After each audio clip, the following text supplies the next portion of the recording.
Welcome back to Kulik Family Farm. It is snowy here in Wisconsin, and I think the best remedy for that is to stay inside and make some comfort foods. So come along with me as I make some beef tips and gravy to go over egg noodles.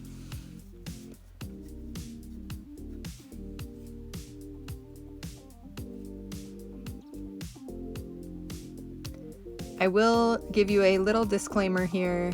I did not follow the recipe to a T. I did make some adjustments here because I am using 2 packages of stew meat, which makes me multiply the recipe by 1.5. I also was missing a few of the ingredients in this recipe, so I had to do some creative thinking, looked around my pantry, and I found some substitutions that you will see coming up here shortly.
These are our onions that we had chopped and stored in our freezer, and I'm still finding ways to help get these used up.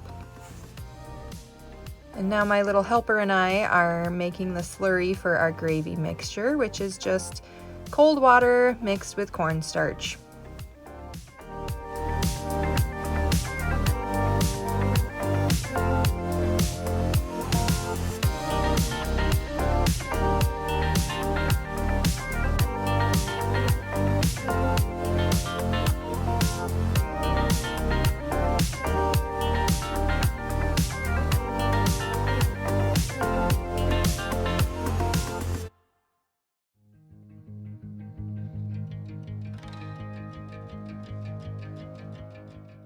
Now that we have that all mixed up, we are going to be adding our stew meat to the rub that we made earlier. Colin really wanted to help stir the meat around, but he told me that this job was a little bit too hard for him.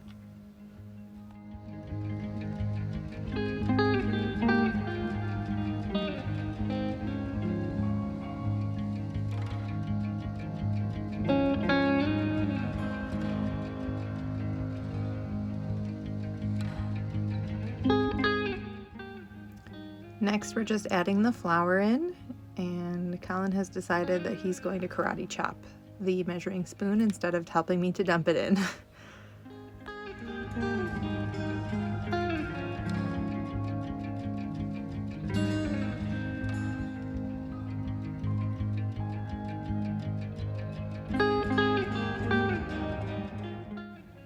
I just want to give this a good stir to make sure that everything is coated.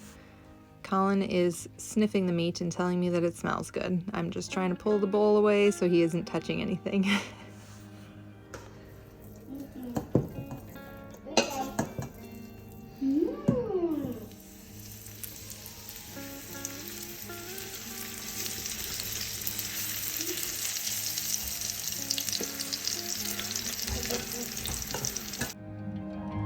key here is to just make sure that you aren't overcrowding your pan when you are browning meat, and to make sure that you are only browning the outside and not cooking it through, because you do want it to cook in that gravy mixture.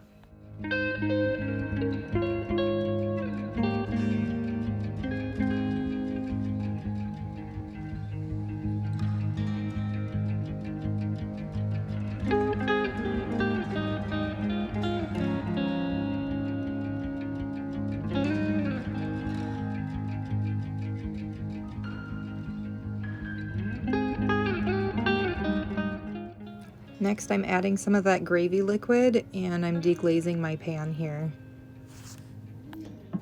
All right, I realized partway through here I did not really follow the directions of the recipe. I'll let you know if it still turns out, but I have everything in here except for my stew is over here in my crock pot waiting for me, my stew meats. And I don't have the cornstarch mixture in here and the remainder of the butter, but it said to measure out all of your ingredients for your gravy mixture and measure out and set aside your seasoning for the meat. So I did that, but I combined all of the ingredients for the gravy mixture. So don't make my mistake, or maybe it's not a mistake. I don't know. It was a lot easier just to dump everything into a container and pour it in here, but we'll see if it turns out. You're supposed to cook the onions in the butter in the reduced red wine mixture, which I didn't have red wine, so I googled it and it said you can substitute red wine vinegar. I used a little bit less because we don't usually like the vinegary taste. And wear an apron, because this is what happens to your shirt when you're cooking if you don't wear an apron. This smells delicious. I've got the last of my butter melting in here. I don't think it really matters that we didn't do it in the exact order. I mean, the onions probably would have caramelized if I would have cooked them in the butter separately rather than dumping all of the gravy sauce in here together. But I did read the rest of the directions, and it says to add this in a little at a time.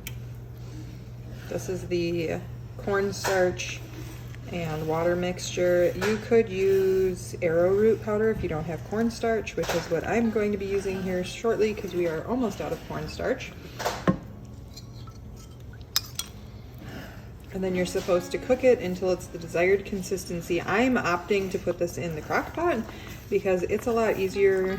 I have to do chores around 3:30 and 4 o'clock, which is when Lily gets home from school, and we usually have dinner by 4:15 or 4:30 because we have other obligations throughout the night.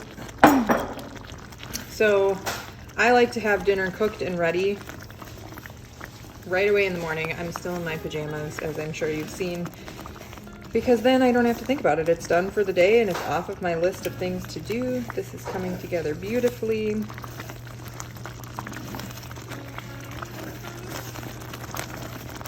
And then I can just spend the day cleaning my house, snuggling my little boy. Right, Colin? Yeah. Okay. I think we're just about done, and then I'm going to add this to my crock pot on top of the stew meat. We are still working through our freezers. I think I only have soup bones left from our beef that we purchased from a different farm. I'm trying to think of when that was. Gosh, almost, probably like a year and a half ago, 2 years ago. So it is time for it to be used up. I think I'm going to add this in now. And then you just turn it to low and let it simmer. This turned out really great, and it was a wonderful meal that filled our bellies and kept us warm, even though it was cold outside. Thank you so much for watching. Hit that like and subscribe button. Have a great day.